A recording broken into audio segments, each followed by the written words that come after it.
I think the answer to why railroad workers are at risk is because of the nature of their jobs. Railroad workers are exposed to asbestos in a variety of different places. Going back to the 1950s, when the railroad still used steam engines, asbestos would cover the boilers of those steam engines. And in the shops back in the 40s and back in the 50s, they would have to take the outer covering of those steam engines off, and it would expose the asbestos underneath. And asbestos causes cancer when it gets in the air. It causes cancer when people breathe it in.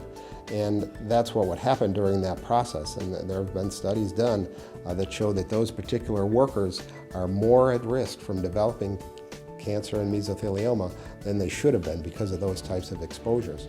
Railroad workers were also exposed to asbestos in the diesel era. Even after steam engines stopped being used on the railroad, the railroad continued to use asbestos products throughout the 60s and 70s and 80s. And this is true even though they had known for quite some time, at least as far back as the 30s, that asbestos was dangerous and asbestos could harm its workers. So they continued to use it on their diesel locomotives, in the steam lines, and in the heater lines in those locomotives. And it was something that was commonly used, and they didn't stop using it until late in the 90s.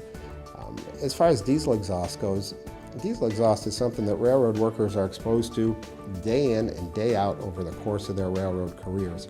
And as there's been studies done, that type of exposure over a long period of time can cause serious respiratory problems like chronic obstructive pulmonary disease, and it can cause lung cancer.